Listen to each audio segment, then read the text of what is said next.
Bienvenue sur le plateau de Ce soir ou jamais en compagnie de Paul-Marie Couteau, diplomate de formation. Vous avez été conseiller de Jean-Pierre Chevènement, de Boutros-Ghali, de Philippe Séguin. En tant qu'auteur, vous avez toujours fait résonner la corde nationale, que vous écriviez sur Clovis ou sur le général de Gaulle.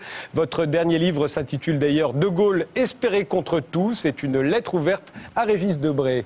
Christine Tazin, vous avez été professeur agrégé de lettres classiques. Vous êtes à la retraite depuis 2 mois. Vous êtes présidente de Résistance républicaine, une association en dehors des partis politiques qui entend, je vous cite, défendre la République française contre l'islamisation. Vous avez été l'une des organisatrices en juin 2010 du très controversé apéro saucisson pinard dans le quartier de la Goutte d'Or, qui a été interdit et s'est transformé en rassemblement sur les Champs-Élysées. Et vous écrivez dans Riposte laïque, le journal en ligne.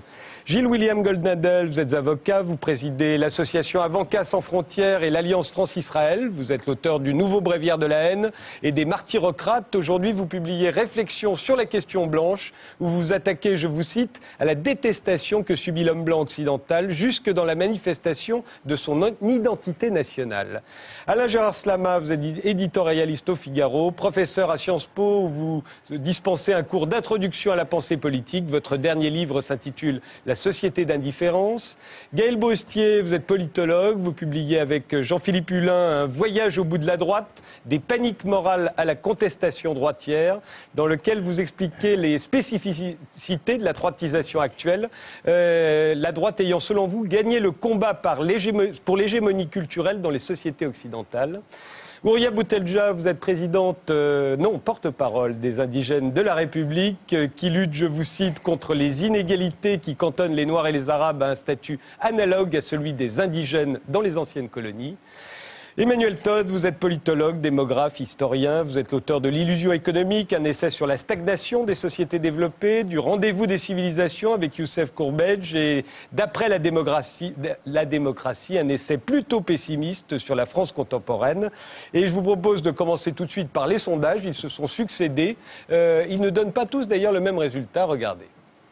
Selon un sondage du Parisien, et pour la première fois, Marine Le Pen serait en tête au premier tour de la présidentielle. Avec les remous provoqués par ce désormais fameux sondage qui donne Marine Le Pen en tête des intentions de vote devant Nicolas Sarkozy et Martine Aubry, sondage remis en cause sur la méthode.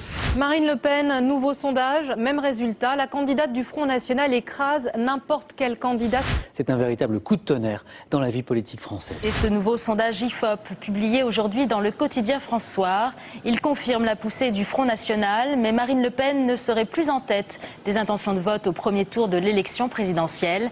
Elle serait en 3e position avec 21% et Dominique Strauss-Kahn arriverait en tête avec 29%, suivi de Nicolas Sarkozy, 23%. Dans le cas où Martine Aubry serait candidate, elle serait à égalité avec Nicolas Sarkozy devant Marine Le Pen. Bon, qu'elle soit à 21, 22, 23 ou 24% des intentions de vote au premier tour des prochaines présidentielles, Marine Le Pen semble d'ores et déjà séduire plus largement que ne séduisait son père, Jean-Marie Le Pen. Comment l'expliquez-vous, Paul-Marie Couteau? Elle joue moins que son père. Son père était une sorte de 68ard. C'était un jouisseur sans entrave. Ou c'est toujours, d'ailleurs, Jean-Marie Le Pen.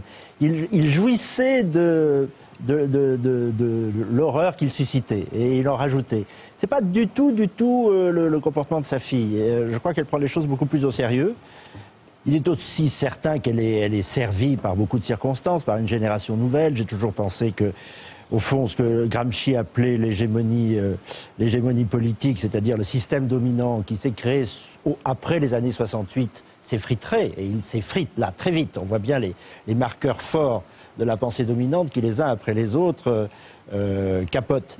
Et résultat, il fallait que quelqu'un prenne en compte ce renversement de la pensée hégémonique qui, au bout de 30 ans, au bout de la génération 68arde ou 68 attardée, est épuisée. Il y a déjà eu Nicolas Sarkozy en 2007. Oui, il n'a pas réussi. Parce qu'il a justement plongé, lui aussi, dans la pensée unique, avec une espèce de mondanité, de collusion permanente avec les oligarchies dominantes. Et donc il a pas du tout pris le virage. Il l'a annoncé dans certains discours. Dieu sait que certains discours ont été bien ficelés, mais enfin ça n'a pas suivi. C'est du discours sans suite. Et Marine Le Pen arrive là-dessus avec très certainement une personnalité sérieuse, jeune, qui parle aux jeunes. Il est assez frappant d'ailleurs que pendant toute la campagne interne au Front National, il me semblait qu'elle était, et dans le pays aussi d'ailleurs, elle est très soutenue par les jeunes. En tous les cas, elle parle aux jeunes, les jeunes la comprennent, elle est entourée de jeunes. Évidemment, elle est tout à fait en phase avec une certaine période historique, c'est un fait. Christine Tazin, dans un portrait récent que vous consacrez le quotidien Libération, vous disiez que vous aviez toujours été de gauche, que vous n'avez jamais voté Jean-Marie Le Pen. Oui. Vous ne disiez pas si vous voteriez un jour pour Marine Le Pen, mais on sentait que vous vous en sentiez plus proche. Qu'est-ce qui fait la différence ?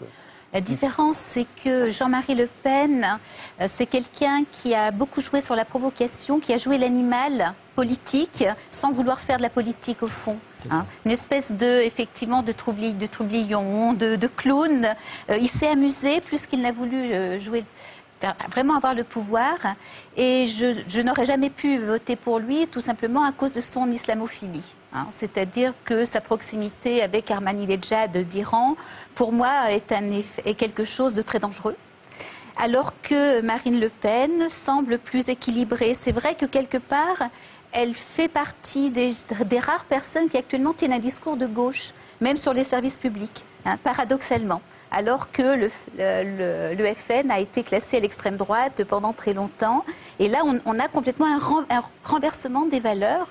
Et puis surtout, je crois, elle a un discours vraiment laïque, républicain. Alors, il faut voir ce que ça va donner. Elle vient de prendre le pouvoir, on ne sait pas. Mais actuellement, au Front National, bien sûr. Donc je ne sais pas ce qu'elle va en faire du Front National. Hein. Mais actuellement, avec le discours qu'elle a, tout est effectivement ouvert, tout est possible. Et donc on a l'impression d'avoir quelqu'un qui a un amour profond de la France et un amour profond de nos racines, de notre identité.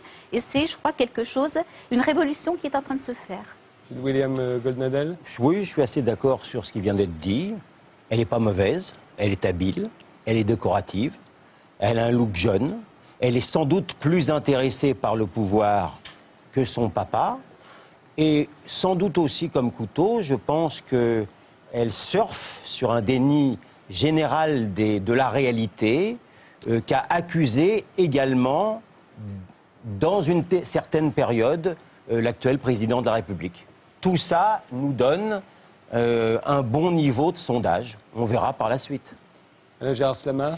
Moi, je me demande ce que je fais ici, parce que je n'y crois pas à ce sondage. C'est pour dire ça. Je n'y crois pas à ce sondage. Parce que, actuellement, il y a une fabrication par les médias. On l'a vu, là, on a eu un concentré. Hein. Là, Marine Le Pen, etc. Bon, elle est la seule qui fasse campagne. Face à elle, lorsqu'on interroge les gens, ils ne savent pas trop si Sarkozy sera candidat ou pas. Ils ne savent même pas si Strauss-Kahn sera candidat. Bon, ça fait quand même pas mal de choses. Et par ailleurs, moi, ce qui me frappe là-dedans, c'est que si elle fait quand même une poussée, alors que je pensais qu'elle régresserait. Je dois reconnaître mon erreur, j'étais persuadé qu'elle régresserait.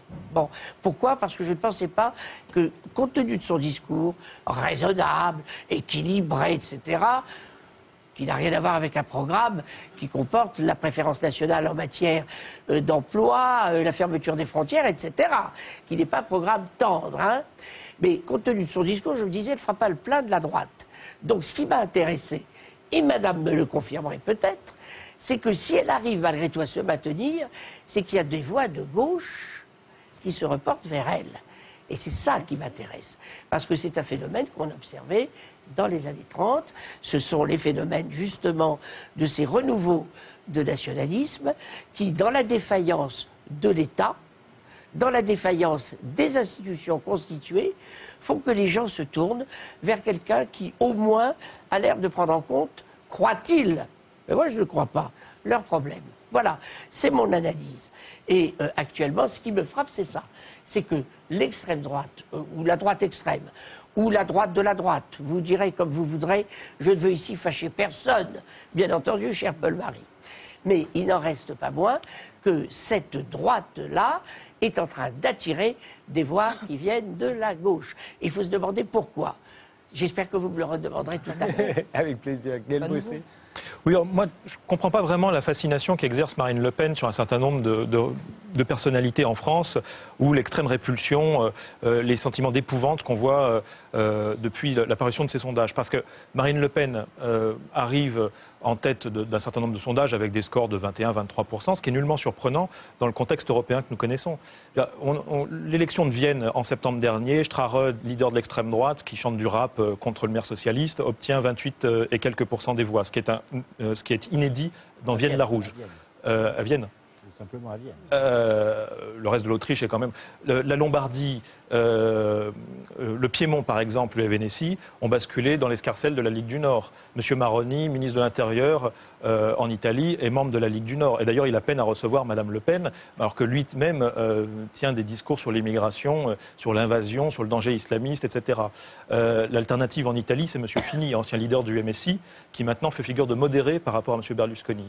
Vous avez Monsieur Wilders aux Pays-Bas, qui représente ce que nous appelons dans Voyage au bout de la droite l'hédonisme sécuritaire, à savoir la peur du mode de vie des Blancs bien installés et l'égoïsme des riches, qui ont très peur parce que les masses immigrées ont, à leurs yeux, une morale qui met en danger leur jouir sans entrave. Et pour mieux jouir sans entrave, faisons-le à l'abri d'un appareil sécuritaire renforcé. Voilà, donc Marine Le Pen est une femme astucieuse, femme politique astucieuse, qui s'est fondue dans la géographie sociale du pays. On s'aperçoit aujourd'hui qu'il y a une classe ouvrière, ce qui est pour une partie de la classe politique un fait nouveau, alors que le nombre d'ouvriers et d'employés n'a pas baissé depuis 1950 en France. On s'aperçoit qu'il y a des zones rurales où il y a 11 millions de personnes, 11 millions de Français qui vivent, et on n'en parle jamais. On s'aperçoit qu'il y a des zones périurbaines avec des gens qui sont dans des petits pavillons, qui sont dans des crédits dessus, et qui ont subi la crise en pleine face. Et donc on a le produit finalement de la domination culturelle de la droite en Europe, qui est une domination culturelle qui se base sur la peur du déclassement de l'Occident, les peurs face à la mondialisation, et on a une vision du monde qui est assez simple, droitière dans sa grande diversité, avec un échantillon très large de droite, parfois contradictoire, parfois concurrente, et qui se base sur une explication assez simple du monde du coin de la rue à Kaboul, si vous voulez. La vision de droite aujourd'hui, dans sa diversité, explique très bien le monde je vous le dis, du coin de la rue à Kaboul. Et il faut se poser la question en face de l'explication du monde de gauche. Quelle vision collective, quelle représentation collective de gauche sont véhiculées? Y en a-t-il une? Y a-t-il une gauche? C'est peut-être la grande question qu'il faut se poser. Est-ce que la percée de Marine Le Pen n'est pas le signe annonciateur d'une disparition de la gauche, comme la gauche a disparu en Italie? C'est la question qu'il faut se poser. Ouria Boutadja. Je partage pas mal de choses que vous dites. Alors moi, Marine Le Pen, je la trouve très forte. Je trouve que c'est une bête politique. Et la différence qu'elle a, à mon sens, avec ses concurrents de droite et du Parti socialiste, c'est que ce n'est pas une faux cul. C'est-à-dire qu'elle assume, par exemple, son islamophobie. Elle l'assume parfaitement, et c'est vrai qu'elle répond à une angoisse qui existe dans la société française, c'est une évidence. Elle est droite dans ses bottes. C'est ça qui fait la différence. Elle est, c'est vrai, de ce point de vue-là, parfaitement extraordinaire.